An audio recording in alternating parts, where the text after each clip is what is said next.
Tomorrow is game time, Yes, sir. and Clint, are you excited? Oh, I'm a little excited. Are you nervous? That too. Keep going. And might there be things about this game that people are sleeping on that they ought not? Of course there are. There always are. We're going to talk about that today on the podcast. Break down the Georgia Ball State game in our favorite type of way today on the Locked On Bulldogs podcast. You are Locked On Bulldogs, your daily podcast on the Georgia Bulldogs. Part of the Locked On Podcast Network. Your team every day.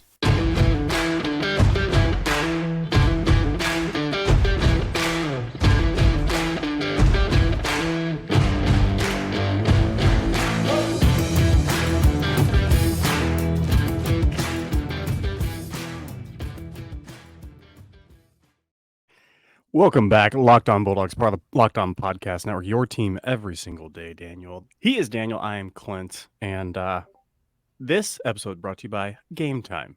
Because it's game time. You see how we did that? You see how this really smooth, really seamless integration is what they call that. They do. They don't call it banter for nothing. Glad you're No. here with us. If you're part of the 199 Sick for Loyal third segment listeners, where we have more information for you. Pick'em League is going. Get over on the Pick'em League. Get that going. But today Pick'em League's going for some people. For others of us, off to a bit of a slow start in the Pick'em League, but also off to a bit of a slow start in terms of locks. And so don't worry. I'm not panicking, everybody. I'm not panicking. It's a little autobiographical on Daniel's end right now. It's But that's neither here nor there. That's why they tune in. That's why the people tune in. They want to hear this kind of banter. Three things we're talking about today, Daniel. Yeah. What to One. be excited about. 2, What to be nervous about. 3. What you're not thinking about that you ought to be thinking about. So let's jump in, Clint. And I am excited for, I think I boil it down to just one word. Please do. Adjustments. That's the reason to be excited about this game. Week 1 to week 2 is typically, according to coach speak, and when you see these interviews with coaches, and it seems to be the general consensus seems to be this is the week that you really see the biggest jump among, for your football team. Now, of course, Yes. Georgia's playing an inferior opponent this week. They played an inferior opponent last week, so it might be difficult to see and recognize that jump. But I do think we're looking for specific adjustments that are being made on the Georgia front. Now, the list is long of adjustments that I will be excited to see, but I'll just name a few for you so that you get the idea of what makes me excited to watch this game. Firstly, you have some potential scheme adjustments. So you have some potential coaching adjustments. Maybe we see a little bit less big pass play, hurry up to the line of scrimmage, run a draw straight up the middle for all of you Mike Bobo fans out there. Maybe we see a bit of scheme adjustments, a bit of nuance to the game planning, to the scheme. I'm excited to see intensity adjustments. I'm excited to see this team come out and play at a higher intensity than they did before, particularly along the offensive line. We talked about it all week, but from snap one, I hope Georgia loses the toss. Yep. And Ball State defers. Because if Georgia wins the toss, I think they would defer to the second half. But I hope Georgia loses the toss and Ball State defers, because I want Georgia to get the ball first. Because from the very first play of this game at 11 a.m. Central Time, the Lord's Time, I will be watching the offensive line intently. I will not be watching Carson Beck. I will not be watching the backs. I will not be watching the football. I will be watching the offensive line, and I will be looking for a push. Now, if it's pass pro, fine, then I'll be looking for a stone wall. But as we said on the podcast this week, they did pretty well in pass pro last week. But the first time that run play is called, I will be looking for movement along the offensive line. So an adjustment in intensity. And then third adjustment that I might be excited to see is adjustment in personnel. Who is getting more snaps? Who is finding their way into the rotation a little bit sooner? Maybe that's along the offensive line. Maybe that's along the wide receiver group. Some young studs like C.J. Smith coming on and getting a little bit more playing time. Maybe Lab McConkey's not going to play, but maybe we see now that Rosemary Jack Saint is back. How does that impact the rotation at receiver? What does Dejan Edwards do? How many snaps does he get? How does that impact the rotation at running back? And then on the defensive side of the ball, so many talented players. How quickly are they getting in? How soon are we getting in? Will there be adjustments to the personnel? I'll be watching for all three of those things and am excited to learn some more about this team. Here's what I'm very, very excited about. I am excited. You said adjustments. And I think that on the offensive side, I'm looking for a continual evolution of the guys we've seen. CJ Smith. I want to see more of him. If I see him earlier and often, I think I will. I'm excited about that. I'm thrilled for that. I cannot wait for that. That's one. Okay. Most excited for the wide receiver side. So you already mentioned the offensive line needs to be discussed, needs to be seen, needs to be looked at under a intense microscope. And Xavier Truss, by the way, I'm just letting you know this ahead of time. Maybe don't sleep on it a little segment, but you won't succeed this game for me. You can come out and you could win every single matchup, and I will say, cool, do it next week again. And after that, I'll say, cool, do it again next week after that. He's officially in the Zamir White category for Clint, where no matter how exceptionally good he is, Clint refuses to acknowledge that. 100%. That is where we're at. So congratulations, Xavier. It just turns out that after 3 years, after a bowl game, which we got obliterated, and then the continuation of that, I'm a little jaded. This is who I am. I'm a cranky old man. So I'm looking for CJ Smith getting more run at wide receiver. If that's the case, that tells me, here's what it tells me. It tells me that it doesn't matter. Again, a Stetson Bennett effect is in full play. I don't care what your name is. I don't care the star. I don't care pecking order. I don't care where you were in years on the program. You're playing if you can produce. That's what's going to tell me that Mike Bobo has the same exact thing as Todd Monken. Okay. 2, All right. Offensive line, already discussed. Yeah. 3, I am excited for my infatuation for this defense to continue, Daniel. Because it's going to get out of hand, and it's going to get out of hand quick. If you watched last week's game, I went back and watched it a third time. What else would you do with your time? I got nothing. Nothing better to do with my life. Nope. The defensive calls. If the offense, many of you are tinfoil hat wearing, vanilla on the play call on the offensive side, saving that playbook, which he's not, by the way. No one is, by the way. Everyone who thinks Texas was saving the playbook against Rice for Alabama, no one's saving the playbook. It's just not what they do. It's not what they do. Second thing, this defense is insane already, has talent across the board. And if you want to talk about exotic blitzing, we weren't in a position where we had to call. See, defense is a little reactionary. Offense, game plan, you take the game plan to the defense. Defense is a little reactionary. You do attack on it. But Glenn was not in a position where he had to go all out on these exotic blitzes. He wasn't thinking to himself, oh, I got one that I can play. He just said, oh, we can play straight up and we're fine. We could Seattle Seahawks this way. We're just playing man coverage and rush 4 or 5 and we're good. Great, go do it. But I think this defense will continue what we saw last week with a little bit of a wrinkle, and I'm excited because the young guys got more playing time. And on defensive side, when you get in a lather, when you get comfortable, when you get confident, and you just start running around like your hair's on fire, incredible things are happening. So my infatuation with this defense is only going to go up, and I'm thrilled about that one. Yeah, it's there's a lot to be excited about this game. Also, some things to be nervous about. And no, we're not talking about losing the game. And no, we're not talking about injuries because we don't talk about that on this podcast. But there are other things that you could be nervous about, more nuanced things, and we will get to those right after these.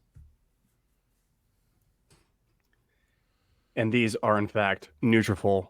Nutrafol, Daniel, is fantastic. Many people have commented about the bangs, about the incredible swoop that's going on. People calling for haircuts all over the place. They're saying, I can't do the bangs. Very invested in your which weird flex. Just think for 1 second how weird it is before you write your comment. Go ahead and write it. It's fine. I just would encourage you to think for 1 second about how weird it is. And I can't tell you or deny, I can't neither confirm nor deny that Daniel's hair is only because of Nutrafol. We do get products, we do get stuff, and I can't tell you that it is for certain, but I am here to tell you it's not hindering, and maybe it's helping a great deal of that swoop. Maybe you don't like the swoop, but it's there because Nutrafol is a place that you go to get luscious, luxurious hair. It's all natural. It's incredible. It's not going to have side effects that other medications have. And right now you go to Nutrafol.com/men, and you're going to get the first steps to visibly thicker, healthier hair for a limited time. Nutrafol is offering our listeners $10 off of their first month subscription and free shipping when you go to Nutrafol.com/men and enter the promo code LockedOnCollege. That's Nutrafol.com/men. Enter the promo code LockedOnCollege. You're going to go ahead and get that shipping and $10 off your first month subscription. Find out why over 4,000 healthcare professionals recommend Nutrafol for healthier hair. Nutrafol.com/men, spelled Nutrafol.com/men. Enter promo code LockedOnCollege. Nutrafol.com/men, promo code LockedOnCollege. All right, Clint. I jumped out of the gate with reasons to be excited. There are many of them. And so I turn it over to you now. Reasons to be nervous going into this game. What nuanced things are you looking at? What do you fear? What has the stomach churning a little bit as we now are under 24 hours till game time? The nervousness is we do, like you said, we Ball State wins the toss, defers to the second half. We get the ball. And we go 3 and out. And we go 3 and out against Ball State. Yep. After talk of Bobo getting shown out in front of public comments to say it's unacceptable. It's completely unacceptable to have first and goal from the 5 and come up with a field goal. That can't one happen. pass to the end zone and followed by a field goal. That's the inexcusable thing. Many of you went overboard on the inexcusable things. That's the one that you talked about. That's the thing. Nothing else. Kirby agrees. And Kirby said so himself. Okay, so we get the ball, hype. We get Dejon Edwards in the backfield. We got Marcus CJ, Rosemy back in. We got basically a full squad. It's all happening. Brock goes in motion, does a little H, goes out to the flat, and incomplete. All right. Second down. Here we go. Okay. Hand off to Dejon Edwards. He goes left beside Xavier Truss, and Xavier Truss's back falls into Dejon Edwards' face mask. Okay, now we're 3rd and 11. And Carson Beck has to drop back again. They double team. They bracket Brock. Rosemy Jackson gets an out pass. It's at 9 yards instead of 11, and it's 4th and 2, and we got a punt on the first drive. And everybody in Dog Nation just sinks. Everyone breaks. Everyone breaks, and we are no longer The only person tweeting in that moment will be Chris Marler because he will be watching the Georgia game intently, as he always does. Big fan. Super fan. Always. By the way, Chris, thank you for being here. Big fan. I'm nervous if that happens. First of all, I'm nervous to have to spend another week listening to the comments and reading the Twitters and whatever. But I'm nervous that many of our Subtext subscribers, we're going to get to that in the third segment. There it is. I'm nervous that you're not entirely sure what you signed up for, because when you get us in game, which is what you're going to get on the Subtext, when you get us in the game, it's just executive producer intern Michael Smith would be able to attest. It's a different animal. No, he's speaking of that. Intern Michael is like the dog that's in the corner, sheltering itself, putting a couch in between you and he. Clint's fired him so many times now that he can't even show his face around here. No, that Subtext, Daniel, is going to be just fire. More on that in the third segment. Okay. But I don't disagree with that. I am nervous. I mean, my basic framework for this show coming in, as I think through my thoughts and try to organize them coming into the podcast, which we do that, just in case it was not obvious, but we do that at least sometimes. We sometimes have pre-production. It does happen. Sometimes there's even notes. Sometimes I'm even looking at some notes here as I. But my basic thoughts and framework for the episode were: I'm excited about adjustments, and I'm nervous that there won't be any adjustments. Like, I don't know how to. That's it. It's that I'm nervous that what we'll see will be. And listen carefully. Please. I'm nervous that what we'll see will be just fine. Not bad. I'm not talking about, we lose the turnover margin by 2 or 3. I'm not talking about like we rush for under 50 yards in the game. I'm not talking about the defense gives up 21 points to Ball State. None of that stuff is going to happen. No. I'm talking about another game where Georgia wins 42-6. Okay. But everything looks fine. Just fine. And that's Dejan a good has position to be. 4.5 yards per carry. Yeah. Carson Beck is 20 of 24 for 290 and 2 tuds. Everything just looks fine. And Fine. listen, these are first world problems we're talking about here, right? Like this is the upper crust of college football's problems when like we just go out and steamroll people and yet don't look as crisp as we feel like we should. And I think the thing is we're not going to learn anything about this team going into next week, no matter how well we play. I know South Carolina didn't look great against North Carolina. I know that they have a myriad of issues. But that will be our first opportunity to learn something. But I want to go into that game feeling like I maybe got a glimpse of something. Yes. Not feeling like I still know nothing about this team. Yeah, because Ball State, again, Dog fan, I hear you. Every game is important, and you go week by week. You have to. I do hear you. I agree with you. Daniel agrees with you. We're not saying the coach look of the ahead. team, so we're not communicating directly with the team. Thank you. This is the point. So if I was a player and somebody said, "Hey, we got to look towards Tennessee," I would say, "Shut your hole." If I was Kirby Smart and I was asked about Tennessee or Kentucky or South Carolina this week, I would look at them with a death glare that says, remove this man's news credentials or media credentials. That's what I would say. But we're not. So let's go fandom.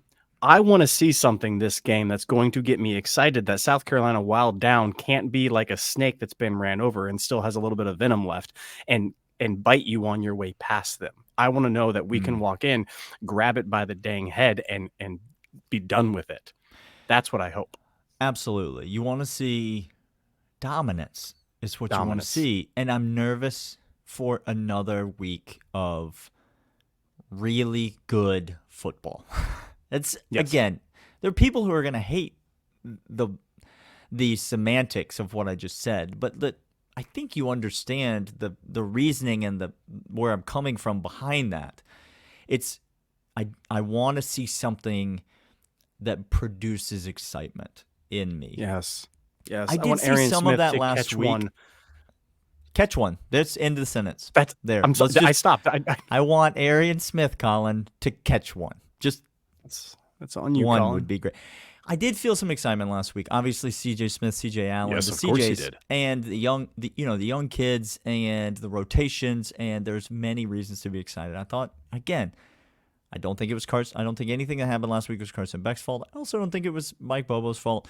I think the primary blame fell to the offensive line. I saw a lot of reasons to be excited last week, but I want to see more of that. I don't want to get it to the end of this game and just have us roll through another opponent and now be going into SEC play really not having to feel like we don't really still know the lane of this football team. We don't know who we are as a football team. I'd love to get a piece of that this week. So that's maybe the biggest thing that I would be nervous about.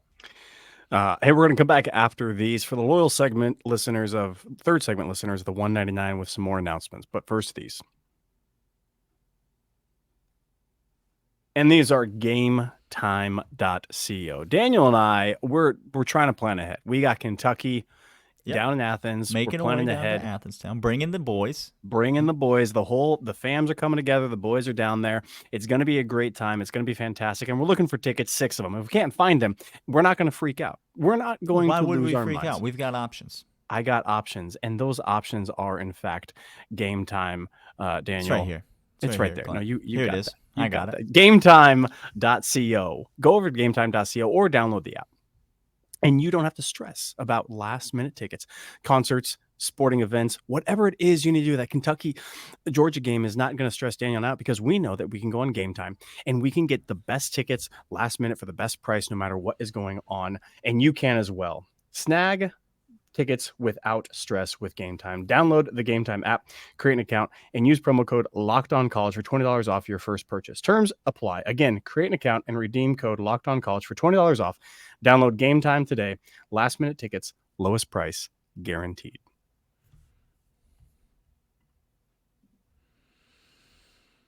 All right, don't sleep on little third segment. Glad you're all here. Welcome. Hey, $199. $199. Many of you have done this already, but as a last opportunity before the first game here, which is really the Subtext. We've announced it a couple different times on the pod. The link is in the description of this audio or video, wherever you're watching. The link to join the Subtext. It is you get free trial for 14 days. It's $5 a month, $4.99 I think a month after that. Try it for 14 days. If it's something that you feel like is worth your time, great. If not, no worries. You still be part of the $199, still continue to watch the pod. Really, where Clint and I feel like this Subtext is going to shine is on Saturdays in the fall, because it's a great place, by the way, if you want to communicate ideas for the show or make suggestions or just chat. I mean, we got people sending us pictures of their setup, like we got like people, a flagpole with the Georgia flag on it in the front yard. We got people sharing with us all sorts of things that they're doing to watch the game. And so all of that stuff is welcome. You could text directly with Clint and I. That's what Subtext is. And on Saturday during the game, we'll be blowing up your phone. And so you feel free to reply, to chime back in, to let us know your thoughts, to ask questions, but we'll basically be watching the game together. So link is in the description. You can join for free for 14 days. And, that'll get you Ball State and South Carolina. And so 14 days, that's all right, Clint's going to turn back on his microphone, which is muted, and then we're going to talk about things that we shouldn't sleep on going into Saturday. I'm going to start here. Don't sleep on, and you mentioned it already, and it might be kind of obvious to everyone. Don't sleep on the freshmen getting not just more reps, but more substantially meaningful reps. Don't sleep on them not only playing more, because this is going to be a blowout, and so of course we're going to see Jamal Jarrett, we're going to see Jordan Hall, we're going to see A.J. Harris, we're going to see C.J. Smith, we're going to see all of these guys. They will play. Don't sleep on them not just playing, but playing earlier and playing more significant, meaningful reps.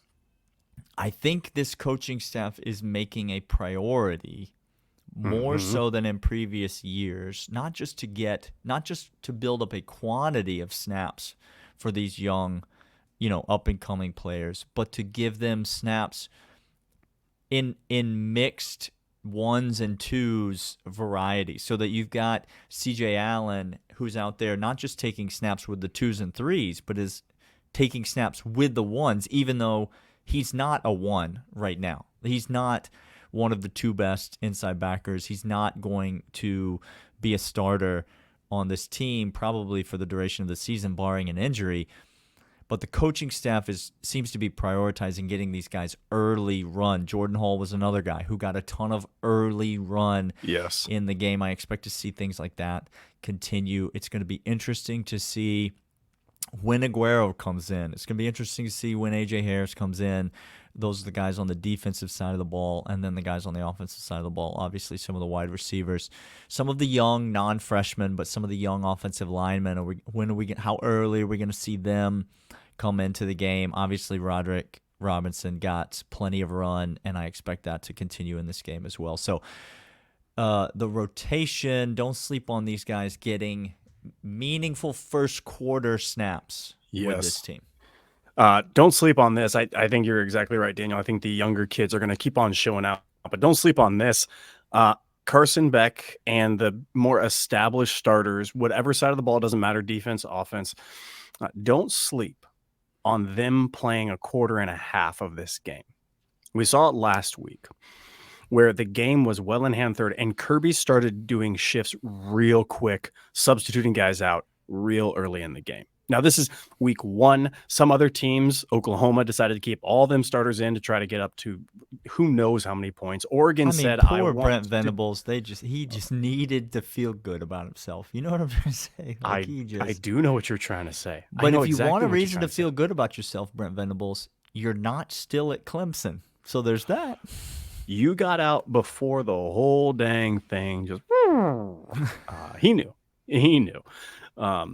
Look, I think Kirby wants this. This is the new Kirby. This is the new college football. This is what happens in games like this. You even saw it in a college football playoff. Okay. Get used to Kirby's mentality of this, which, by the way, if we're talking betting lines, this is the one reason I might temper some expectations of some lines in the future that are very, very large. Because I think Georgia, we have the talent, but the ones are ones for a reason. It's not like ones, twos, and threes all the way through are same talent. But he's going to remove guys to get more playing time, to get development going and learn on the fly. And these are young kids. They're going to make mistakes. They're going to be bad in some cases. Aguero's going to miss a tackle, have a bad angle. It's going to happen, okay? But at the same time, don't sleep on that happening midway through the second quarter when the game might be 30-3 or 30-0, and Carson Beck has shown out. Like Bobo comes out, he maybe hits 13 of 15 for that 290, for even that 250, and he's got a couple tuds, and it's 3 minutes before half, and Kirby says, you know what, let's go ahead, let's do it now. Don't sleep on that. Now that is high and expectant because that means we have an incredible game, but I think it also plays into this is going to happen more often this season under Kirby's leadership to develop more guys and get them more playing time. This is the new standard in Georgia, so don't sleep on that. You do make a good point, especially on the defensive side of the ball. In terms of betting, all it takes is one missed assignment to result in a touchdown. That's 7 points. One bad angle, one missed tackle, one bad angle, one missed assignment, blown coverage where a guy jumps the underneath route and thinks just miscommunication he's got help over the too. back. He thinks he's got just help a little on hand. The back end. One of these doesn't get through. But Boom. he doesn't. That's right. Don't sleep on 4 or more touchdown passes from quarterbacks not named Carson Beck in this game.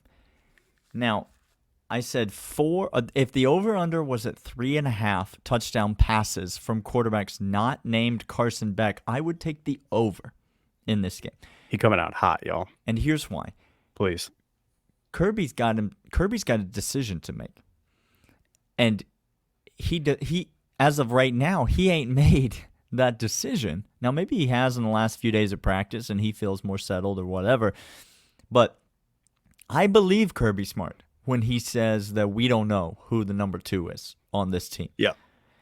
And we saw on Saturday, both them kids look pretty dang good on the football field, okay? They want to play. So good that we've had listeners reach out to us adamantly demanding that both of them in separate occasions, Brock Vandegrift must replace Carson Beck as the starter of this team for Georgia to win. And we've had people reach out and say Gunnar Stockton must replace Carson Beck as the starter. That's how good both of these kids played. And when you watch the game, it's hard to argue. They both looked fantastic, near flawless in the game. Gunnar didn't have the benefit of the wide receiver play that Brock did, and so the numbers weren't quite there. But both of them made some great throws. They made some great decisions. They both look athletic. They both look comfortable. We're not going to get in and death march the ball yet. You can still own the t-shirt. That's fine. Bonfire.com/store/the199. You can still buy the t-shirt, but the death march isn't for now.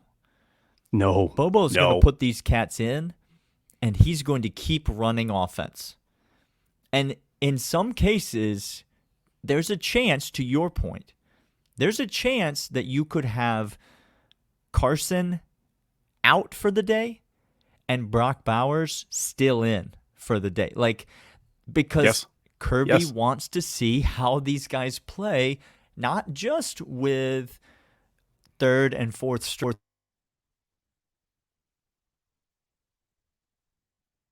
He wants to see how these guys play with the starters. And so That's right. I do think that there's a chance that you could see a barrage of touchdowns from backup quarterbacks in this game, because I think they're going to get a lot of opportunity, and I think they're going to be throwing it a lot when they get that opportunity. Mike Bobo he heard you, and he's upset.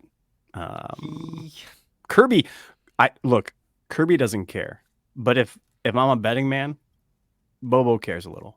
Bobo has more of a, it's not as thick of skin. Let's just say that. You think it bothers him that he was solely, like, he was responsible for coordinating one of the best offenses in Georgia history and called a bum that same year that he did that? Like, do you think that bothers him? I do. You think it bothers him when people who know way less about football than he does tell him that why he's not good at his job? You think that bothers him? I do. I do? actually do. Yeah, I kind of do too. I probably do too. That's probably true. Good. Yeah. It has been Locked On Bulldogs, part of the Locked On Podcast Network. Your team every single day. We will see you all Saturday night when we do Overreaction time, and live on the Subtext. Just T's and P's.